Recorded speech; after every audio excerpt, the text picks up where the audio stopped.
Itutuloy ang ating paksa na may pamagat na The Christian Duty in a Hostile World. Tayo po ay nasa kalagitnaan na po ng Pebrero. Okay? Napakabilis ng panahon. Okay? Umpisa lang ng 2026. Okay? Ngayon ay nasa kalagitnaan na tayo ng 1 ng Pebrero. Sa umagang ito ay ating pong itutuloy ang ikalawang bahagi ng ating paksa ng mga pamagat nga po ng tungkulin ng Kristiyano sa masungit na mundo na ito. At ang paksa po natin ay ating pong makikita sa 1 Peter chapter 4 verse 7 to 11. Mangyari po na tayo'y muling tumayo bilang paggalang sa salita ng Panginoon at ating pong basahin itong sabay-sabay. Sabi po dito, malapit na ang wakas ng lahat ng bagay. Kaya't maging mapagtimpi kayo at panatiling malinaw ang inyong pag-iisip upang kayo'y makapanalangin. Higit sa lahat, magmahalan kayo ng tapat sapagkat ang pagmamahal ay pumapawi ng maraming kasalanan. Huwag maging mabigat sa inyong loob ang pagtanggap sa inyong mga kapatid sa inyong bahay. Bilang mabubuting katiwala ng iba't ibang kaloob ng Diyos, gamitin niyo ang kanyang tinanggap ninyo sa pakinabang ng lahat. Okay. Ikaw ba'y tagapangaral? Ipangaral mo ang salita ng Diyos. Ikaw ba'y tagapaglingkod? Gamitin mo sa paglilingkod ang lakas ng loob sa iyo ng Diyos upang sa lahat ng bagay siya ipapurihan sa pagitan ni Jesucristo. Sa Kanya, ang kapangyarihan at karangalan magpakailanman. Amen. Okay, ito po ang salita ng Panginoon. Tayo po ay maupo. Okay. Kagaya po ng ating pinag-aaralan at ito po ang kagaya sabi sa inyo, ang background po nito, ang mga churches po na sinusulatan ni Pedro ay nagsasuffer, okay? Sapagkat sila po ay pinapersecute, okay? Kaya po mula po sa kanilang suffering church, hinikayat po ni Pedro na tingnan nila ang kanilang kaligtasan at pangalawa, yung kanilang sitwasyon. At yung po yung pangatlo ay yung pagmuling pagbabalik ng Panginoon. So nahati po yung ating bahagi ng 1 Peter sa mga pangunahing motibo kung bakit tayo dapat mamuhay bilang mga Kristiyano. Una, ito nga po ay dahil sa mahalagang kaligtasan ibinigay sa atin ng Diyos. Makikita po natin yan sa chapter 1, verse 5, verse 9, na tayo ay pinagkalooban ng Diyos ng kaligtasan. At ito'y nakakamit natin sa magitan ng pananampalataya natin sa Panginoon. At yung pananampalataya ay sabi, it's more precious than gold. Okay? Mas mahalaga pa rin kaysa sa ginto. At syempre, tinitingnan kung totoo nga ba yung pananampalataya. So, itinetest po yan. Maraming tao nagsasabing may pananampalataya sila o may kaligtasan. Kaya testingin po yan. Okay? Kaya, nakaan po tayo sa mga maraming pagsubok sa buhay. Bahagi po yan ng mga Kristiyano. Pangalawa ay yung tinatawag na present situation nila na sila ay magsisilbing witness. At napag-aralan po natin yun na ang mga mananampalataya ay inuusik. At sabi nga, kinakailangan sumunod ka sa mga emperor o ibig sabihin sa government. Ipahay na. Habang tayo ay nandito sa lupa, tayo ay isang hero o alien. Hindi naman talaga permanent tayo dito. Okay? Nangingibang bayan lang po tayo. Ang ating talagang destinasyon ay langit. Pero habang nandito tayo, we need to obey sa government. Ang pangalawa, na authority sa inyo ay employer mo. At yung pangatlo, yung asawa mo sa family mo. So yung tatlong bahagi na institution yung government, employee o yung opisina mo, at yung pangatlo ay yung tahanan mo. Okay? So, ino-obserbahan po tayo. Bagamat may mga pag-uusik tayo, mga kahirapan na ino-obserbahan po tayo na. Okay? So, kinakailangan sa kabila noon ay magiging tayong magandang patuto. At yung pangatlo nga, ito yung ating pagkakaaralan ngayon, ay kaya tayo mamumuhay ng maayos bilang mga Kristiyano sa kabila na tayo ay inuusig, ay dahil nga alam natin na dadating muli ang ating Panginoon. Okay? So, yan po yung ating tinatalakay. Okay? So, meron din po tayong sinabi at ito nga po ano yung tungkulin ng Kristiyano habang tayo nagdurusa sa mundong ito. At ang hangad natin ay mamuhay ng kabanalan sa kasabay ng pagbabalik ng Panginoon. At ito nga yung ating tinatalakay, yung una, the first point, yung incentive. Ano yung magbibigay sa iyo ng lakas ng loob na sa kabilangan na ikaw ay pinahirapan, nakakaranas ka ng mga pag-uusig sa mundo rito at sa katunayan ay gusto mo mamuhay ng kabanalan, ano yung magbibigay sa iyo ng lakas ng loob. Yung pangalawa, sa susunod na linggo, sa biyaya ng Panginoon, ay pag-aaralan naman natin yung mga pagtuturo o instruction. Okay? At yung pangatlo, ay ano yung intensyon o hangarin sa mga sinasabi nito. Okay, balik ulit tayo, kagaya ng verse 7, ang incentive po natin ay sabi, the end of all things is at hand. Okay? Sabi sa Tagalog, ang malapit na ang wakas ng lahat ng bagay. Okay, kumbaga sa ano ay malalapit na yung graduation, no? Diba? Para sa mga bata na naghihirap, lalo na yung college o graduating na, wow, matatapos na rin ako. Parang bang excited ka na, di ba? Tama? Pero yung word na end ay hindi po, sa Greek word po yun ay telos. Hindi po ito titigil na, hindi po yung cessation, hindi rin po yung termination o pagtatapos, kundi ito po ay tinatawag na ang idea po noon ay yung consummation o kaganapan. May naganap. Gusto na po yung word na ganapin. So ito po yung ibig sabihin ng ideya po ito, meron kang layunin o goal sa buhay na nakamit mo na o meron kang na-achieve o natamo mo na natupad o yung pagwawakas ng tadhana. So again, hindi po ito katapusan ng isang bagay. Ito po ay kulminasyon o konklusyon, ang tagumpay, ang layunin at pagsasakatuparan at kaganapan. Okay? Ibig sabihin, yung the end of all things is at hand. Ibig sabihin yan, ito ay katuparan ng lahat ng bagay na nananalapi. Kaya ano yun? Ito po yung muling pagbabalik ng Panginoon. Ano po sabi ng Panginoon sa Matthew 24 verse 36? Ngunit tungkol sa araw na iyon, walang makakaalam. Kahit ang mga anghel, so hindi chismis, hindi baka chismis ng anghel, ni Gabriel, di ba? Takot-takot. Even si Jesus Christ, okay? Hindi niya, sabi niya, kundi ang Ama lang. So, walang magmamarites doon. Okay? Walang magchichismis. Okay? Kasi, maging si Jesus Christ, nung pakyat na sa langit, okay? Sabi ko sa Acts 1:7, sabi niya sa mga alagad, kasi excited na siya, papaalam na sila after 40 days na nabuhay na maguli siya. At sabi niya, hindi ukol sa inyo ang pagkaalam ng mga panahon o ng mga bahagi ng panahon na itinakda ng Ama sa kanyang sariling kapakamalan. So, yung bang maghahari ka na ba? So, they're expecting the kingdom, okay, physical kingdom ng Panginoon.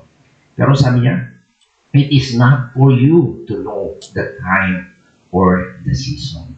Okay, so maliwanag po na alam natin, simula pa po noong araw, sila ay naghihintay na, pero tanong ay, kailan ba siya darating? Okay? Ang sagot po, kagaya po nakita natin sa Acts, okay, ay God has chosen to tell us when Jesus will come. Okay? Hindi po pinili ng Diyos na sabihin sa atin kung kailan darating. Kasi mawawalan po tayo ng motivasyon. Okay? Na driving motivation ng church. Okay? Kasi nga, kung sasabihin ng Panginoon, magiging daw po tayong tamad. Sabihin, sa isang linggo. O hindi, sabihin na ay sa 1,000,000 taong pa dadating. Sabihin, patay na ako, no? Okay? Tatamarin ka. Okay? Pero kapag sinabi naman na sa 1,000 na, magkukumahog ka naman. Diba? Mapapanik ka. Kaya, ang ginawa ng Diyos, inalis niya yun, okay, yung bagay na yun, yung magiging tamad ka, at magkukumahog ka o magpapanik ka, para sa ganoon ay mamuhay tayo na merong expectancy o umaasa po tayo. Okay, maliwanag po ba yun? Yun po ang dahilan kung bakit hindi ipinaalam yung eksaktong araw ng muling pagbabalik ng Panginoon. At tingnan nyo, sabi po sa 1 Corinthians 7:29, ngunit sinabi ko sa inyo mga kapatid, ang panahon ay pinaikli. Okay? The time is short. So, tinutukoy po dito yung muling pagbabalik ng Panginoon ay sabi, the time has been shortened. Yung word na time dito ay hindi po chronos o yung duration, diba? Yung pagkasunod-sunod, it is kairos. Okay? Ang ibig po sabihin nyo, yung kairos, ito po yung pinaka-epic, yung pinaka-glorious, talagang pinaka-yugto.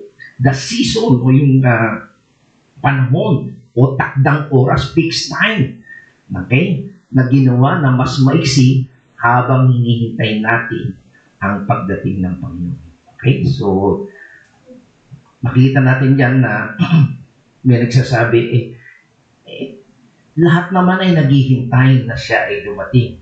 Okay? Paano natin maniniwala na siya ay darating pero hindi naman siya dumating nung sila'y nabubuhay? Diba? Matagal na yung sinabi. Yun po ang talagang punto. Hindi po sinabi ng Panginoon kung kailan siya darating, kaya iniwan niya ang lahat na naghihintay. Hindi niya sinabi ang exact. Okay? Bagamat nung araw ay noong paman ay naghihintay na sila. So ang mga unang Kristiyano po ay naniniwala na si Jesus ay darating anumang oras, anytime. Siyempre, pinaniniwalaan nila yun kasi sinabi lang nga ng Panginoon. Kasi nga, kung noong araw sa Old Testament, sinasabi na darating yung Messiah for so many years at takal dumating. Lalo na nung dumating siya, kaya yung muling ng pagbabalik, the second coming, ay inaasahan na malapit na. Pero ang dahilan na napakalapit ang kanyang unang pagdating kasi nga po, hindi siya dumating, pero hindi ibig sabihin ito na niloloko ng Diyos yung mga Kristiyano o kaya nililing lang. Pero ang gusto lang po ng Panginoon ay ang gusto ng Panginoon na you need to live every moment in anticipation of the coming of Christ and hold to the things of this life very loosely. So, kailangan po daw po tayong mamuhay sa bawat sandali habang humihinga po tayo na inaasam-asam natin na darating ang Panginoon. Kaya kapag may plano kayo, sabihin nyo, kung hindi pa darating ang Panginoon, mangyayari po yun. Okay? Kasi anytime, pwede po siyang dumating. Okay? Kaya po, kumapit lang po tayo ng maluwag sa mga bagay sa buhay na ito. Huwag po tayo masyadong makawakas sa yaman natin o anumang bagay sa mundo. Okay? Umasa po tayo sa Panginoon. Kasi maaari siyang dumating at any moment. Okay? Ang sabi nga po ay, tila sabihin natin ay mahabang panahon para sa atin, yung 2,000 years, no? Ay hindi pa pala mahabang panahon yun. Kasi nagsalita ang Panginoon na siya yung muling dadating 2,000 years ago. Pero tandaan po natin ang kalendaryo ng Panginoon. Ano sabi diyan? Mga minamahal, sabi ni Pedro sa kanyang mga sinusulatan. Huwag niyong kalimutan na sa Panginoon, sa kalendaryo ng Diyos, sa kanyang perspective, ang isang araw daw ay katulad ng 1,000 taon. At kung may 1,000 taon o 2,000 taon na, times 2 na, ay tulad lang yun ng isang araw. So yung 2,000 years ay katumbas lang ng 2 days lang. 2 days lang sa Panginoon. Kaya hindi mahaba yun.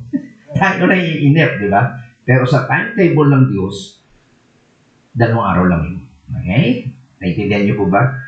So, tingnan nyo, meron pang isang sinasabi si Paul nga, Paul, sa Corinthians, may lang anticipation, okay? Na meron silang inahangad o inahantay na sinasabi ang lahat ng bagay ay magbabago. Tingnan nyo, ito ay isang hiwaga. Ibig sabihin, hindi pa nangyayari. Okay? Sabi, isang hiwaga, sinasabi ko sa inyo, hindi lahat tayo ay mamamatay, ngunit lahat tayo ay babaguhin. Wow! Ang gandang pangako yun. Okay? Sa isang sandali, sabi niya, sa isang kisap mata, okay, ang bilis.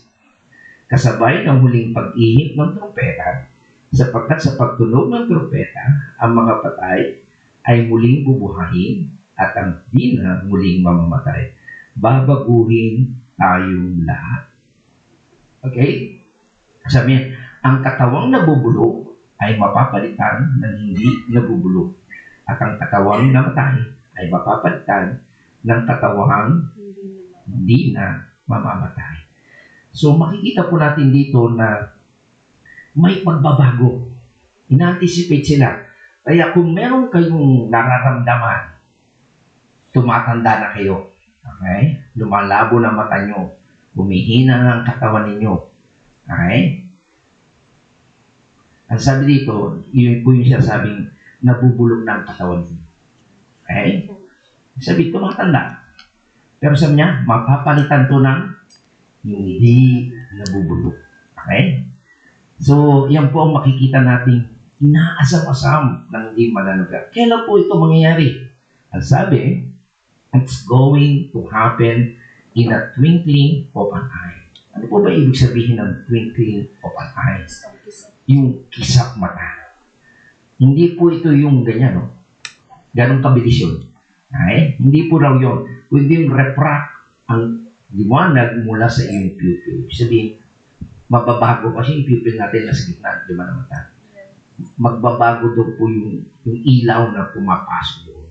Ganong kabilis. Kasi, ginagamit lang yung talukap ba to para takloban nyo and then merong bagong ilaw. Okay? So, ilang segundo lang. Okay? Baka hindi pa ang segundo. Baka, napaka-iksi. That's how we're going to change. Napakabilis po. Okay? Ang ibig po lang sabihin yun, okay, yung idea po ito ay isang ministeryo. Ibig sabihin, hindi pa po ito naibubunyag noon. Kaya mystery, hindi pa ano. Okay? Pero bigla na itong mangyayari. It will suddenly happen. Okay? Yung pagbabago sa iyo. Kaya kung ikaw ugod-ugod, may sakit ka, may cancer ka, dumating ang Panginoon, hindi mo na kinakailangan ng operasyon. Bago ka na. Okay? Yun ang inaasam ng mga mananampalataya. Kung sila'y pinarurusahan, pinahihirapan noon, pagdating ng Panginoon, it will instantly happen. Mababago ka. Okay? Malalaman ba natin yan? Okay? O ito ba ay kagaya ng iba? Uy, merong nagkulto sa dumating ng Panginoon, hihintay namin. Hindi mo alam. Secret ba yan? Hindi. Ang sabi po, the trumpet will sound. Mayroong alarm. Okay? May trumpeta. Magsisigawan ng kalangitan. Malalaman mo yung pagbabalik ng Panginoon. Okay? At ito nga po ay tutunog. And then, mawawala na ang mananampalataya. Okay? So, it will happen anytime. Yung tinatawag na rapture. Okay? So, yan po ay maliwanag na sinasabi ni Pedro, okay? Ay ni Pablo, okay? Sa mga taga-Corinto. So, kaya ang mga mananampalataya, they were expecting noong pangan. Hinihintay na nila ang Panginoon. Eh, tingnan nyo po yung sa sulat ni Paul sa Thessalonians. Tingnan nyo ha. Hindi niya po sinabi to yung mga nabubuhay noon, kundi sabi niya, ito ang katuroan ng Panginoon na sinasabi namin sa inyo. Tayo. Ibig sabihin, si Pablo na nagsusulat noon, okay, kasama siya. Nag-expect tayong mga nabubuhay pa, tayong mga natitira pa hanggang sa pagparito ng Panginoon ay hindi mauuna sa mga namatay na. Ibig sabihin, yung mga Old Testament Christian na namatay, na nakalibing, ang sabi, hindi daw tayo mauunang babaguhin. Unang munang babaguhin yung mga namatay. Okay? Na Kristyano. Kumbaga sabihin eh, 6 feet below. Siyempre, 6 feet below ay tayo nandito. Mauna muna sila. Pagkaangat nila, sabay na tayo. Kaya yun daw reason. Kaya unahin mo na sila sa ilalim sila o kaya nandoon sila sa kilalim ng dagat, bumagsak yung aeroplano, kumbaga, yun ang yung Malaysia na hulog. Kung may Kristyano, hindi nakita na kung sino yun, di ba? O kaya naman ay nakasakay ka sa Titanic o yung mga barko mo, lumubog, hindi na nakita yung katawan mo, mauuna ka muna. Yung katawan mo, bagamat yung espiritu mo nasa Panginoon, yung katawan na nabubulok ay papalitan ng hindi nabubulok, glorified body. Naintindihan niyo po ba yun? Kung araw hindi ko maintindihan, bakit gano'n mabibubuhayin pa? Ang namatay na kay Kristo, yung espiritu mo, once na namatay ang Kristyano, ando na. Pero yung katawan mo na nabulok, na nakalibing, papaguhin nyo. Intindihan niyo po ba yun? Kaya sa araw na yun, kasabay ng malakas, may malakas na utos ng tinig ng arkanghel, may tunog ng trumpeta ng Diyos. Ano mo yun?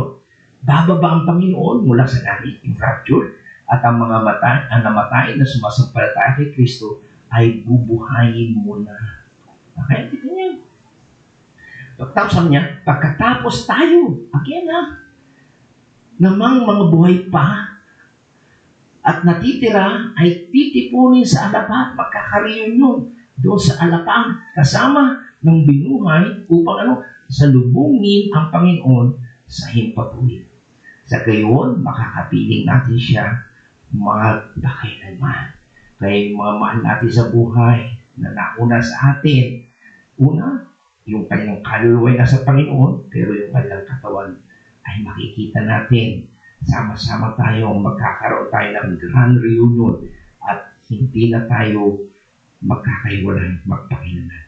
So, ito ay laging responsibilidad ng church to live in the light of the return to Christ. Yun ang responsibilidad na lagi natin nasa isip yun na talagang babalik na muli ang Panginoon. Okay? So, noong pa man, inaasam-asam na nila yung pagbabalik ng Panginoon, maging si Paul, di ba? Maging si James. Ay, sinusulatan ni James ang mga mananampalataya na dumaranas din ng matinding pagsubok o persecutions, okay? At dumaranas sila ng mga difficult times. Ano sabi ni James sa James chapter 5 verse 7 to 8? Mga kapatid, kaya magtiyaga kayo hanggang sa pagdating ng Panginoon. Kita niya? Tingnan ninyo ang magsasaka. Buong tiyaga niyang hinihintay ang panabig, hinihinga na ng anihin ng bukri at minamatyagan ang pagpatak ng ulan. Kanina, habang sumusundo sa adas, may nagtatanim pa ng palay ito, di ba? At kanina, naghahagi siya ng fertilizer. Ulan. Kailangan ng ulan, di ba? Ang magsasaka. So, matyaga siya. Sabi ko, dito sa Bacoor, sa lupa, sa marami ng subdivision, pero nagsasaka pa rin siya. Kaya mayroon siyang tiyaga. Hindi ba kasi wala na yung tiyaga. Pero sabi niya, dapat din kayong magtiyaga ang mga mananampalataya. Tibayan ninyo ang iyong loob sapagkat nalalapit na ang pagdating ng Panginoon. Noong paman, lahat sila. Si Paul, si Peter, Paul, and James, nagtsatsaga sila. Kasi sabi niya, malapit na, at hand. It's very near. Nalalapit na. It's soon. Okay? So, yan po ang nasa isip nila. Kaya ang totoong mananampalataya, okay, ito ay laging nasa puso ng tunay na mananampalataya. Alam nila, anytime Jesus is coming and He could be coming at any moment. Okay? So, yung po ang dapat nating isa-isip na sa puso ng mga mananampalataya. Gaya po na sinabi sa Hebreo, tingnan nyo. Hebreo chapter 10 verse 25, sabi niya, huwag nating kaligtaan ang pagdalo sa ating mga pagtitipon. Gaya daw ng ginagawa ng iba. Nagiging habit na po yan. Okay? Sa halip, palakasin natin ang loob ng isa't isa, lalo na ngayong nakikita natin nalalapit na ang araw ng Panginoon. Okay? So, yan po makikita natin na dapat gawin natin. Okay? Bagamat yung iba ay nagiging habit na po na hindi pumunta sa church o umattend ng mga pagtitipon. Pero ang totoong mananampalataya, huwag daw yung ating kakaligtahan. Sapagkat dito, dapat mag-encourage daw po tayo. Kasi yamang malalaman natin na nalalapit na ang pagdating ng Panginoon. We are to gather, to encourage one another, kasi alam natin na malapit na dumating ang Panginoon. And sad to say, mga kapatid, kaya sabi ko sa inyo, sa California, sabi ng aking tiya, yung aming speaker na galing sa Rhode Island, manok pala yun. Yung sa New York, ano mama? Yung Rhode Island ba nga rin yung Rhode Island? Anyway, doon po siya, sabi niya, ang mga churches po doon, talagang nagsasara na yung iba. Wala nang umaating sa church. Nalilimutan na. So ito po yung bahagi makikita natin. Pag manapit ng dumating ang Panginoon, nagiging habit na ng iba. Kaya purihin po ang Panginoon na kayo, hindi kayo pumapalya. At binibigyan niyo ng pagpapahalaga ang pagtitipon. Bagamat po sa Australia, napag-alam ko na yung pakilala ko ng pastor ng UNIDA, hindi po sila laging linggo-linggo, every other Sunday kasi naupa lang po sila ng auditorium. Kagaya din po yung ina-attend namin ni CJ at King, ganoon din po, alternate. Siguro may umuupa rin iba. So, bigayan sila. Wala kasi silang church building. So, ano ba yung reason? So, pag hindi po sila nag-gather sa isang hall, ay nagtitipon sila sa isang bahay. So again, hindi pa na nila nalilimutan. At ang turo rin sa amin doon sa reform na kagaya po daw sa Dubai o sa Saudi, ang rest day po doon ay Friday. Sabihin hindi Lord's Day, hindi Sunday. So doon po sila nag-worship. Pero pagdating ng Lord's Day talaga, yung Sunday, nagtitipon pa rin sila. Kasi to commemorate, alalahanin nila na yung victory na ginawa ng Panginoon. Kaya ginagawa natin yung ating pag-worship Sunday kasi ito yung pagkabuhay ng muli ng Panginoon. Na talagang yun ang inasam natin. Kasi until now, mga tao na mamatay, pag namatay, wala na sila. Pero tayo bilang mananampalataya, Kristyano, ibig sabihin, nakasalig ang ating pananampalataya sa Panginoon, bagamat namatay tayo. Mamamatay tayo, muli tayong mabubuhay. And that's the difference of Christianity kaysa sa ibang religion. Naintindihan niyo po ba? So kaya, let's encourage one another.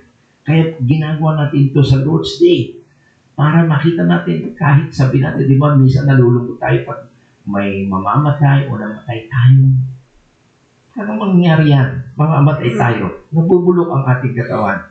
Pero there is hope na muli tayong bubuhay. At kung namimiss mo, magkikita uli kayo. Di ba? Naintindihan niyo po ba? Okay? So, tandaan po natin, kung noong araw makita natin na yung papalapit ng araw na ito, okay? If they could see the imminency o yung papalapit na ang pagdating ng Panginoon. Pero mapansin natin, lumipas na 2,000 taon. Okay? Kung noong araw, sabi nila, malapit na. After 2,000 years, hindi lang mas malapit na ngayon. Naintindihan niyo ba? Okay? Kaya, mga kapatid, na mas mabuting magtipon kayo ngayon kasama ng mga tao ng Diyos dahil nakikita ninyo papalapit na ang araw ng pagdating ng Panginoon. Maliwanag po ba? Kung noong araw ay talagang in-anticipate na, mas lalo na ngayon. Kasi lumipas na nga ang 2,000 years. At tingnan din natin na sinabi ng author ng Hebrews chapter 12 verse 27, sabi niya, ang mga salitang minsan pa, okay, ay maliwanag na nagsasabing aalisin ang mga nilikhang nayayanig upang manatili ang mga bagay na hindi nayayanig. Ano po ba yung mga bagay na nayayanig? Yung mga material na bagay. So So, ibig sabihin, pagdating ng panahon, merong earthquake. Daming earthquake na ngayon, no? Napansin niyo ba? Talagang niyayanig. Tingnan niyo yung sabi sa verse 26 pa rin. Sabi niya, dahil sa kanyang tinig, nayanig noon ang lupa. That's earthquake, di ba? Ngunit ipinangako niya ngayon, minsan ko pang yayanigin.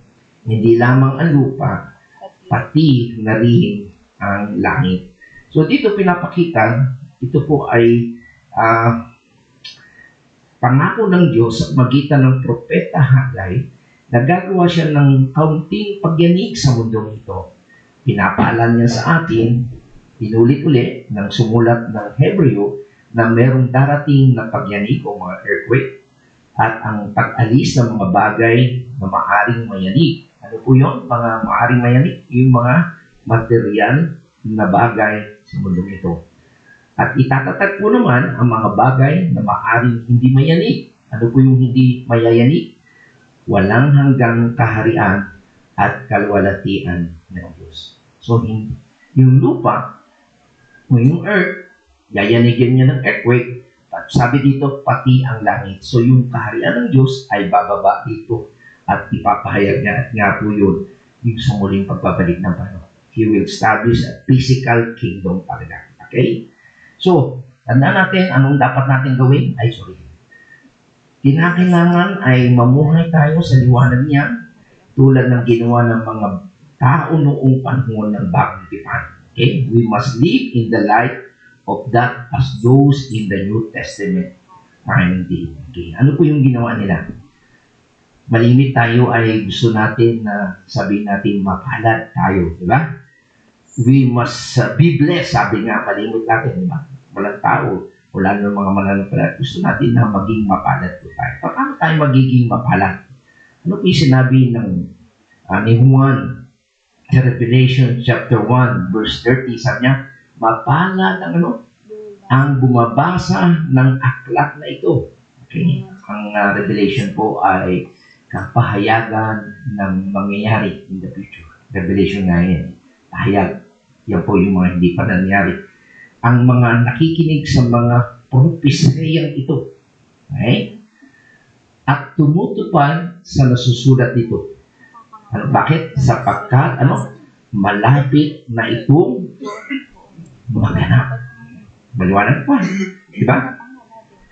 So, kung gusto po nating maging mapalad, ay talagang pag-aralan natin, basahin natin ang sinasabi tungkol sa muling pagbabalik ng Panginoon at gawin po natin ito at sabi, mangyayari at mangyayari po ito. Okay. Tingnan man natin yung pangalawa na sinabi naman ni Juan sa huling talata ng sa huling bahagi ng pahayag. Ano sabi niya? Sinabi ng nagpapatotoo sa lahat ng ito. Siya yung sumulat ng Revelation. Okay. Sabi niya, tiyak na. Darating na ako. Ano sagot niya? Sana'y dumating ka na nga, Panginoon Jesus. So makita natin dito, si Juan, John 2, live in anticipation of the soon return of Jesus Christ. So, naintindihan niyo ba yun? Si Peter, si Paul, si James, si John, nung nabubuhay sila, inaasam-asam na nila na malapit nang dumating ang Panginoon. Okay? At sabi nga natin, ang Panginoong Jesus ay darating sa huling araw o the last days. Pero kailan ba ang huling araw? Ano ba yung sinasabi ng Biblia? Tingnan natin. Ano yung mga sign? Hindi nga sinabi yung exact date, pero yung mga sign, ano yung makikita natin na sinasabing on the last days na tayo. Ano yung sinabi ni Juan? Sa 1 John chapter 2, verse 18, sabi niya, mumunti kong mga anak, ito ang huling oras. We are in the last time or last day. Okay? Gaya ng yung narinig. Ano mangyayari in the last day? Darating ang Anti-Kristo. Kahit ngayon ay lumitaw na ang marami ng Antikristo. Gaya ng nalalaman natin na ito na ang huling oras. So, para nating ma-distinguish na doon na tayo sa last days, ano merong nangyayari? Darating ang mga Antikristo. Ano ba ibig sabihin ng Antikristo? Of course, pag Antikristo, laban kay Kristo. Yung katuruan ni Kristo, salungat siya dyan. Ang pangalawang ibig sabihin ng Antikristo, nagpapanggap na Kristo. Diba na? Marami po niya. Diba? So, yan po ang makikita natin na we are in the last days. Napakarami na pong mga Antikristo. Okay? Ano pa? Ano pa yung sinulat ni Paul kay Timothy? Ito, sabi maliwanag ang sinasabi ng Espiritu na sa huling araw. Ano mangyayari sa huling araw? Iiwan ng ilan ang pananampalataya. Kaya nga tinatamad na sila. Hindi na sila pupunta sa church. Okay? Iiwan nila. Ano gagawin nila? Saan sila pupunta? Susunod sila sa mapanglinglang na espiritu at sa mga katuruan ng mga demonyo. Napakalam. Yun po ang ginagawa ng mga Antikristo. Gagawa sila ng mga turuan na kampa. Tungkol sa tao, lilinlangin sila at yung talagang tamang pananampalataya at totoong pananampalataya iiwan nila. And that's the reason kung bakit ngayon po yung nagiging aktibo ang Reformed Church o Reformed Theology. Kasi bumabalik tayo sa Biblia. Kasi ngayon, ang dami ng iba't ibang katuruan na lumalayo na po sa katuruan ng Biblia. Kaya tayo babalik at babalik lang po tayo sa sinasabi ng Biblia. Kung iba ito'y prophecy na mangyayari, iiwan nila yung tamang pananampalataya. Okay? Ano pa? Ano yun? Darating ang Antikristo. Yung iba ay iiwan yung pananampalataya. At yung pangatlo ay makikita natin, dapat mong malaman na sa mga huling araw, magkakaroon ng kahirapan o difficult times. Kaya pahirap po ng pahirap ang mundo.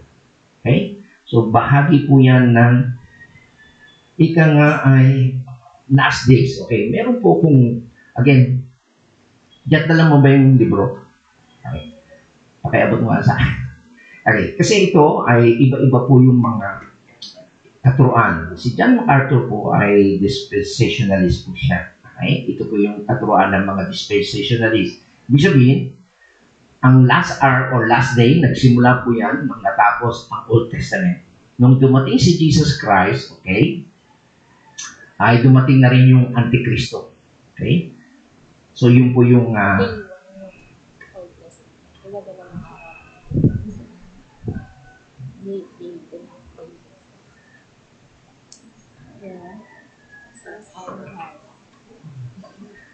kaya po kasi meron po kasing chart dito ang mga reform o yung iba na iba't ibang view kaya hindi po sila kaparehas ng dispensationalist. Okay?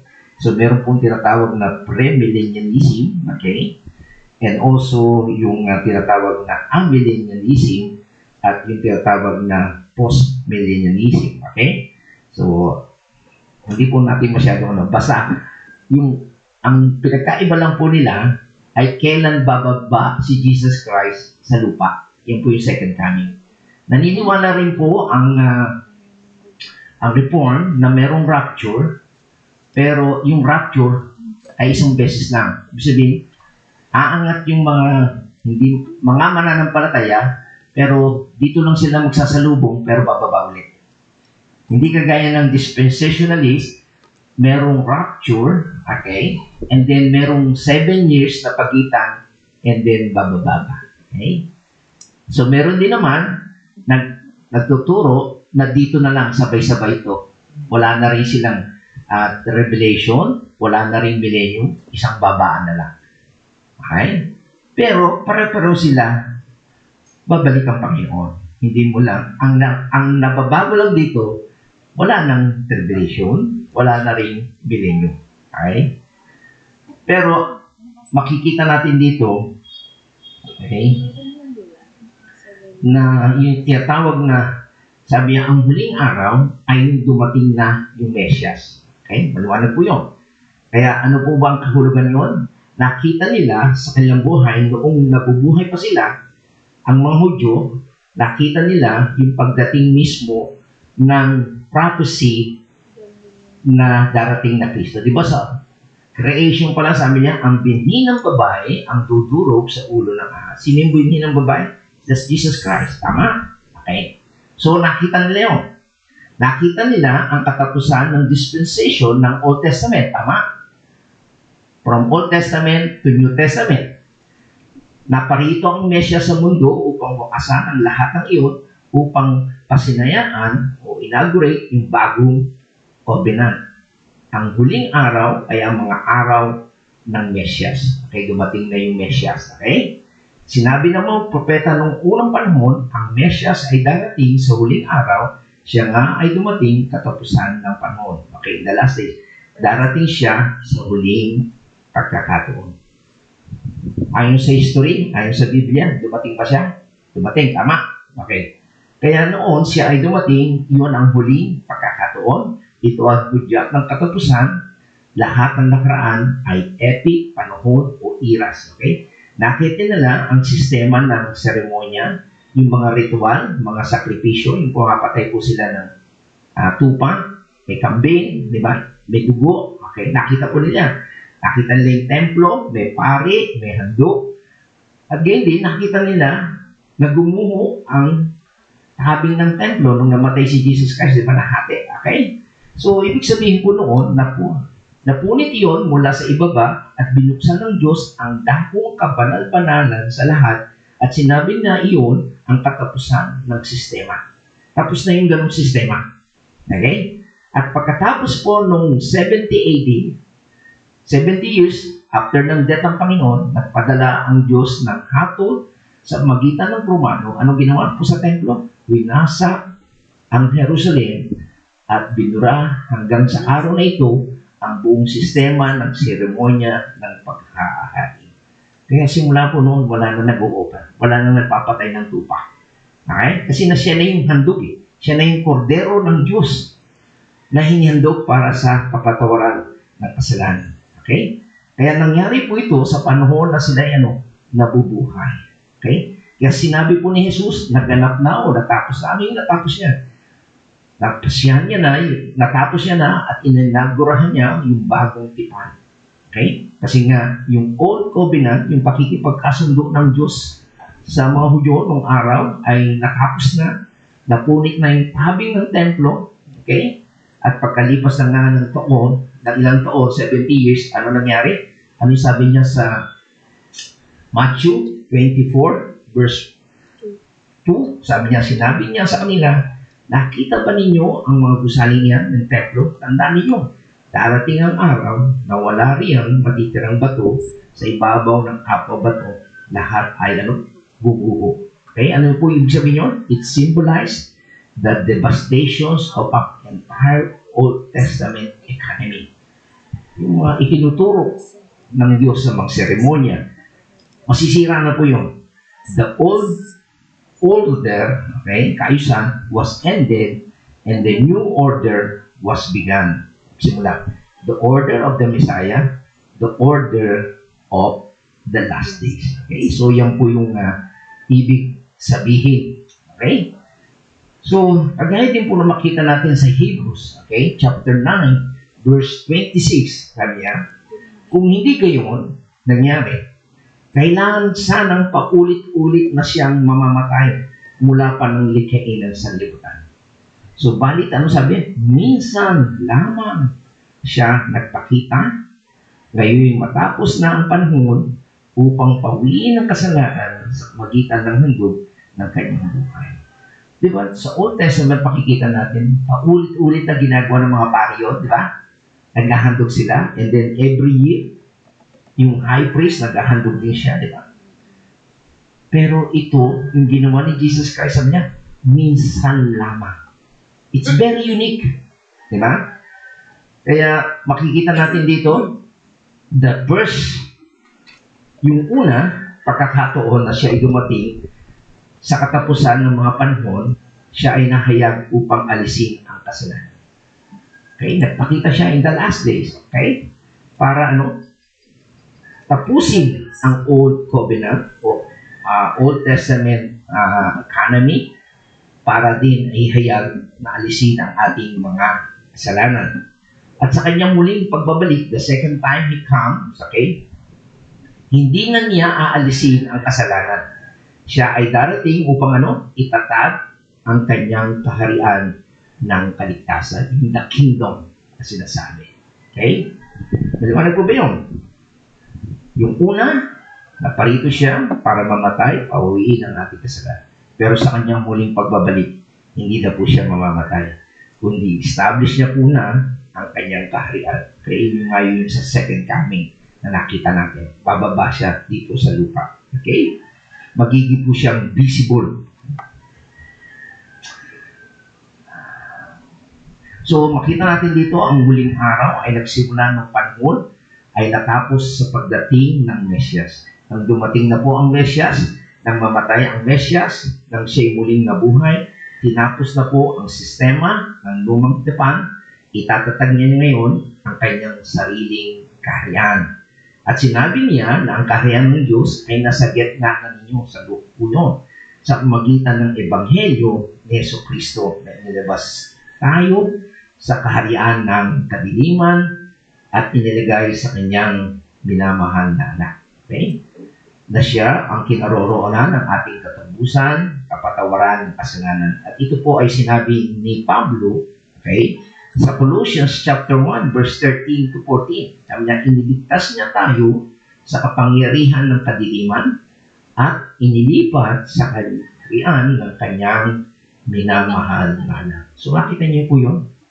So, ngayon ay meron tinatawag na spiritual na kaharian na ginawa ang Panginoon. Iniligtas tayo mula sa kapangyarihan ng demonyo, kasalanan, at inilipat po tayo sa kaharian ng kanyang minamahal na anak. At ang dahilan upang nagpalaya at nagdulot sa atin ng kapatawaran ng ating mga kasalanan.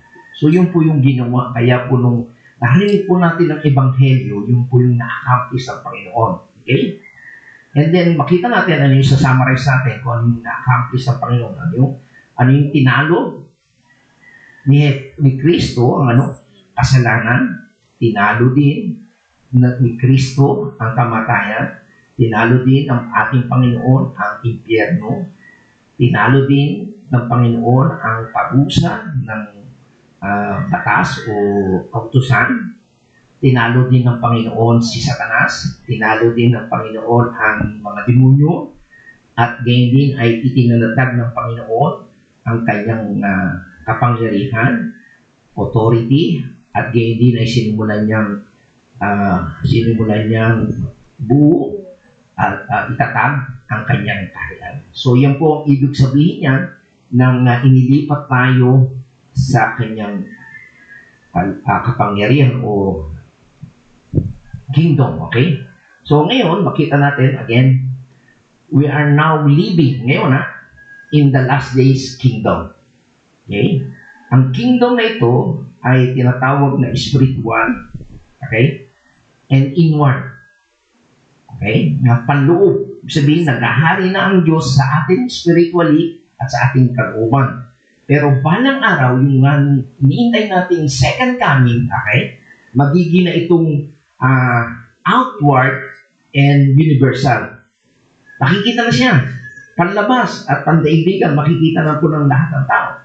Kapag ito'y itinatag niya ang kanyang trono sa lupa at sa sangsinuko. Okay? Kaya, pagdating po ng Panginoon, masabi, King of Kings and Lord of Lords. Lahat po sila ay sasamba.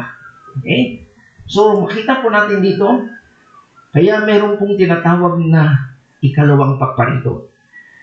Pero sa mga huling araw, magsimula iyon nung siya'y unang beses na dumating dito.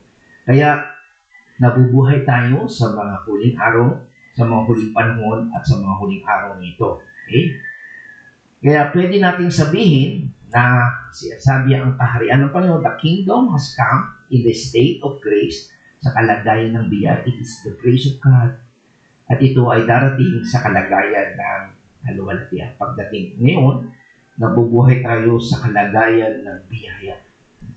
Yung kaligtasan natin, biyaya, yung buhay natin, kalakasan na naman meron tayo, it is the grace of God.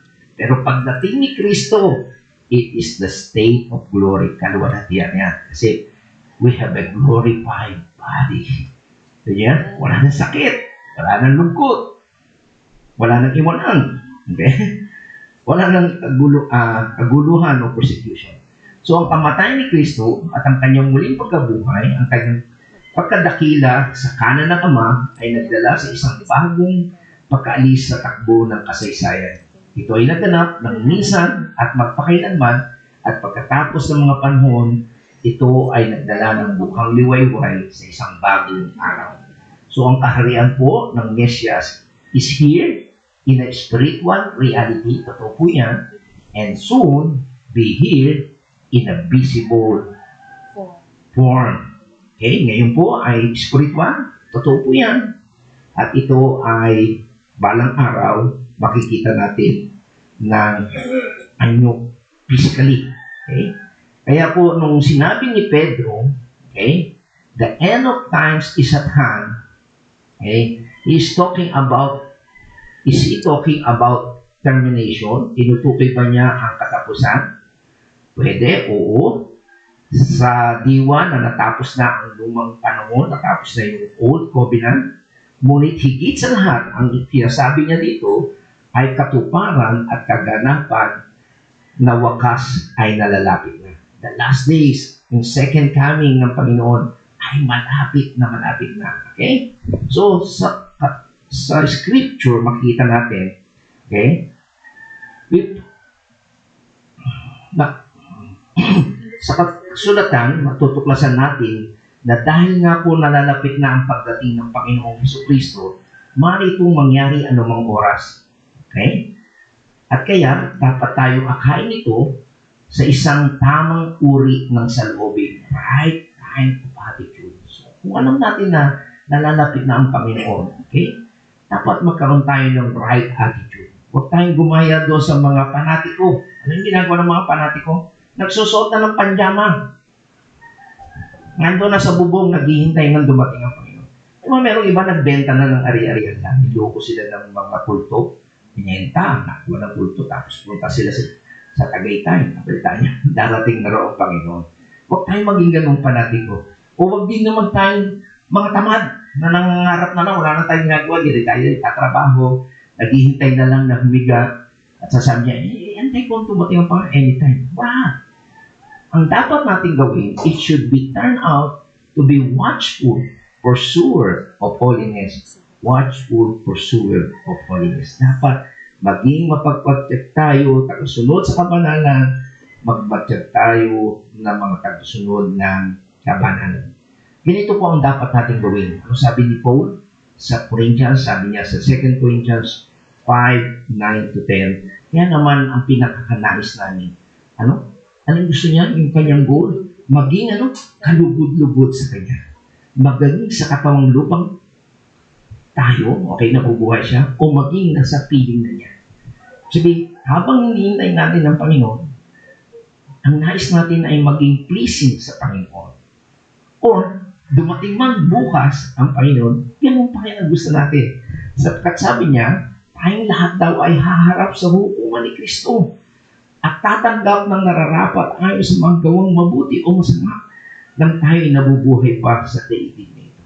Apasin niyo sa ating talata, sabi niya, kung ikaw ay tagapangaral, mangaral ka kung ano yung kaloob sa inong Panginoon. Mahatulan kasi kung ano yung binigay sa inong Panginoon at hindi mo ginamit, hatulan ka. Okay? Kaya huwag tayong tatamad-tamad. Dapat bigyan din natin na ito ng nais ng isang tunay na Kristyano ay magpagbigay ng lugod sa Panginoong Jesucristo. Kung ang attitude mo ay ayaw mong bigyang i-please ang Panginoon, ang ibig na sabihin niya, wala pang ang buhay o yung born again o hindi ka pa na babago ng Panginoon. Kasi ang gusto mong i-please, sarili mo lang. Ang totoong Kristyano na binago ng Panginoon, habang nabubuhay siya, gusto niyang i-please ang Panginoon. Gusto mo na makapagbigay lugod sa Panginoon. Anong dahilan? Kasi tayong lahat daw ay haharap sa hukuman ng Panginoong Jesucristo. Okay? Kasi magbibigay po tayo sulit sa Kanya. Okay? Upang ang bawat isa ay magbigyan ng gantimpala. Hindi po tayo para parusahan, kundi kaya ka haharap sa Kanya, sa Panginoon, ay para bigyan Kanya ng gantimpala. Okay? Sa Kanyang mga gawa, sa katawan, ayon sa Kanyang ginawa, mabuti man o walang kabuuan. Okay? Sabi nga ni Pablo, tingnan mo, nabubuhay ako sa liwanag ng katotohanan na balang araw, kailangan kong humarap kay Kristo at mahayag ito sa akin ang Kanyang presensya kung mabuti man o walang silbi ang aking mga ginagawa. Okay? Hindi daw po ito ipaparata yung kasalanan. Okay? Sapagkat ito, yung kasalanan natin ay natugunan na ng Panginoon. Natakpan na ito ng krus. Ngunit ko ang buhay mo ay naging epektibo. Ang tanong ko, naging epektibo ka ba? Naging ka bang dedikado? Naging ka bang tapat? Naging ka bang kapaki-pakinabang? Okay? Yan po ay malalaman ng Diyos. Makikita niya kung oo o hindi. At dahil nasa puso natin ang tunay na Kristyano, ang hangarin natin mapagbigay lugod kay Kristo, kailangan niyang mamuhay sa liwanag ng katotohanan ito na balang araw ay mahayag sa Kanya kung ano o hindi o sa anumang antas na napagluburan niya si Kristo. Okay? So yun po ang isang hamon sa ating mga mananampalataya. Huwag tayong tatamad-tamad. Okay? Kaya sabi po, tingnan niyo po. Sabi ni Pedro sa chapter 3, verse 10 to 11, sabi niya, ngunit ang araw ng Panginoon ay darating ng isang magnanakaw. Alam niyo ba kung kailan magnanakaw sa inyo? Hindi, kasi kung alam niyo, maghahanda na kayo, no? Magpalagay na kayo ng CCTV. Okay. Sabi niya, sa araw na yun, pero yung ibang may CCTV nga, nanakawan pa, di ba merong news nakita doon. Ninanakawan yung kanyang jewelry shop. Kinalampag niya, yung security guard, hindi mabuksan-buksan, nakatakas tuloy yung magnanakaw. Anyway, so ibig sabihin, yung pagdating ng Panginoon, hindi po siya magnanakaw. Ibig sabihin, hindi mo lang alam. Sa araw na yun, ang kalangitan daw ay mawawalan, biglang mawawalan kasabay ng isang malakas na ugong, matutupok ang araw, buwan at mga bituin. So makikita niyo yun. Sa sky pa lang, meron ng mga mangyayari. Okay? Ang mundo at ang lahat ng mga bagay na ito ay mababala. At dahil ganito ang magiging wakas, kung alam niyo, lahat ng bagay, ano dapat gawin natin? Mamuhay kayo ng may kabananan. At sikapin niyong maging makajus. Yung iba, kapag hindi mananampalataya, magnanakaw na. Di ba yung ginagawa? Pag mayroong mga riot, nakawan na. Wala nang batas. Tayo hindi. Ang totoong mananampalataya, alam niya na mangyayari ang wakas. Di ba, may prepper sila. I-imbak sila ng maraming pagkain. Di ba, yung iba? Tayo hindi. Mamumuhay tayong may kabanalan at sinisikap nating maging makadiyos. At sabi po sa verse 12, habang iniintay ninyo ang araw ng Diyos, ano gagawin mo? Magsikap kayong mabuti. Hindi tatama-tamat. Upang madaling dumating ang araw na ang kalangitan ay matutupok at ang mga bagay na roon ay matutunaw sa matinding init. So makikita natin. Matutupok ang mundo, hindi sa pamagitan ng baha, kundi init. Kaya po painit ang mundo eh. At sabi niya, naghihintay tayo ng bagong langit, papalitan naman, at ang bagong lupa na paghaharian ng katwiran, sapagkat ganyan ang kanyang pangako. Pinangako ito ng Panginoon. Okay? And then sa verse 14, ang sabi niya, kaya nga mga minamahal, habang naghihintay tayo kayo, sikapin ninyong mamuhay mapayapa, walang tungis at walang kapintasan. Kita niya? Kaya kung totoong mga Kristiyano po tayo, dapat sawa na tayo sa kasalanan ng mundo nito at nananabik na po tayo sa isang matuwid na lugar. Yung pagkahari ng Panginoon. Okay? Kapag siya ay dumating dito, gugustuhin natin na maging mapayapa, wala ng bahid, wala ng kapintasan. At para daw po magawa po natin ito, ang dapat natin gawin? Basahin natin yung ating, ay, nawala tayo. Dito pa. Okay, ang sabi niya, grow in grace. Magpatuloy kayo lumago sa kagandahang loob ng Diyos. Pagkakilala sa ating Panginoon at tagapagligtas na si Yesu Cristo. Sa Kanya ang kalwalatian ngayon at magpakilala. We need to grow in grace. Kaya patuloy tayo nag-aaral, nakikinig ng salita ng Diyos. Okay. Hindi lumalayo na ang ating basihan ng pananampalatay. Pinis na lang, hindi na sa Word of God. Sa mga hero na lang, hindi kay Christ. Yun ang nakakalungkot sa ngayon.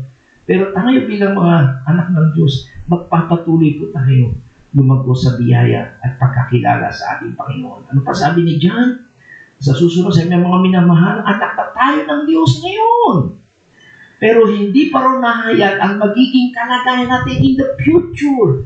Ngunit alam natin sa pagparito ng Panginoon, ang mangyari, tayo matutulad sa Kanya sapagkat makikita na natin kung sino talaga siya. Di ba nakaka-excite natin? Magiging natin katulad si Kristo. Ito ang laman ng ating puso. To be like Him. At yan sabi po niya ni Paul sa Philippians chapter 4, 3 verse 14, nagtutungulin ako sa hangganan, sa gantimpala, ang dakilang pagkatawag ng Diyos sa akin, Yesu Cristo. So yan po yung kanyang goal. I press toward the mark for the prize. Kaya ano po yung hinahanga niya? Sabi niya, para natin yan, kaya nga ang sino man may ganitong pag-asa ay nagsisikap na maging malinis ang pamumuhay tulad ni Kristo. Yun po yung ating goal.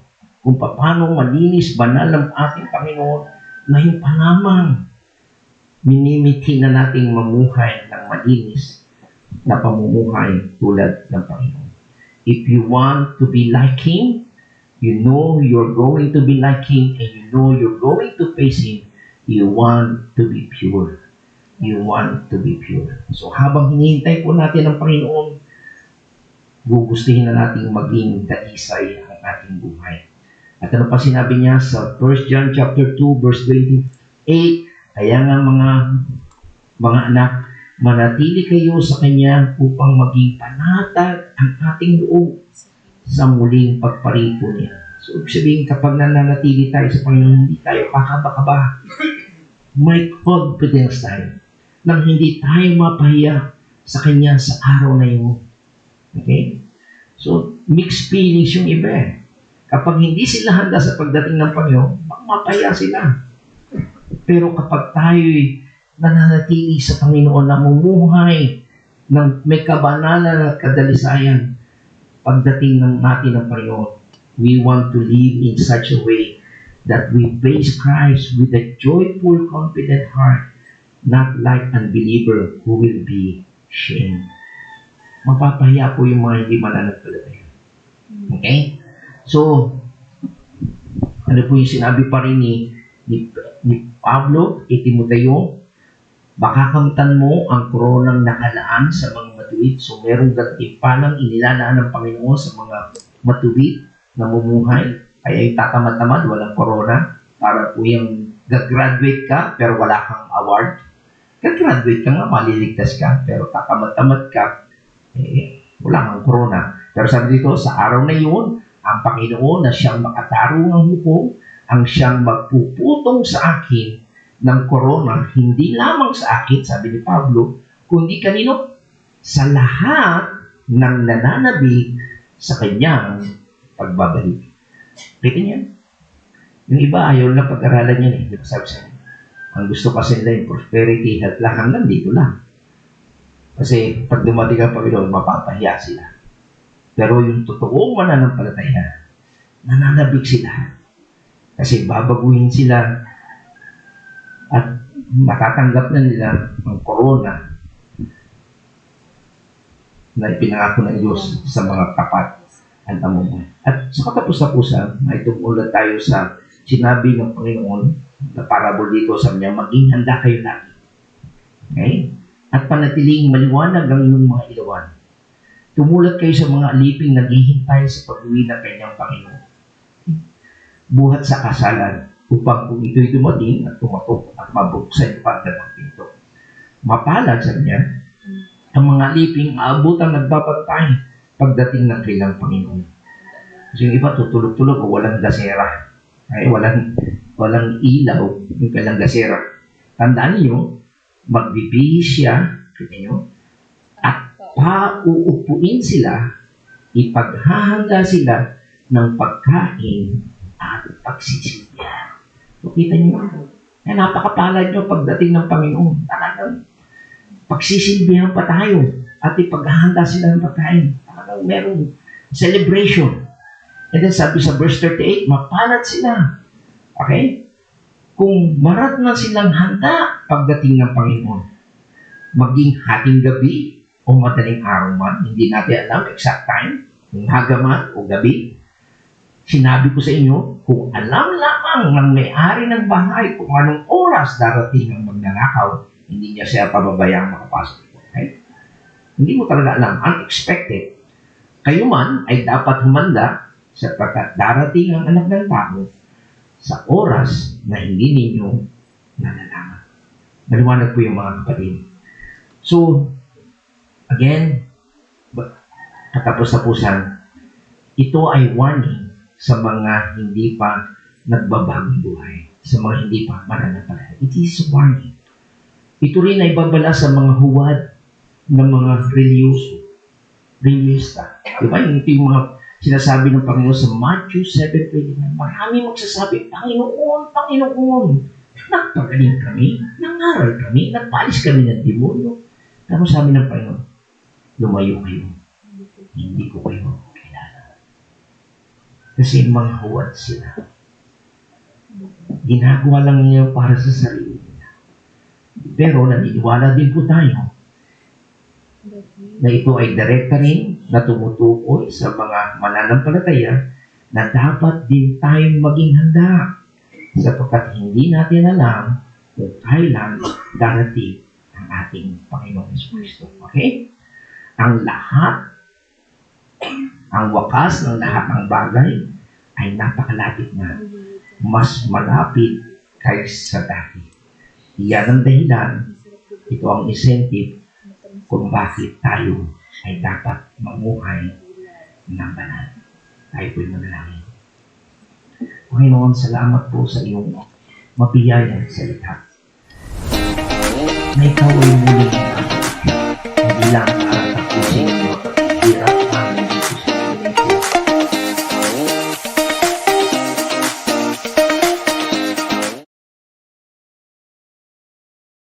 Mababago na ang aming lupang katawan at doon ay dadakilain ka namin at sasambahin ka namin ng walang hanggan at mararanasan namin ang mapayapa at maayos na buhay kasama ng iyong anak na sa aming Panginoon Jesucristo.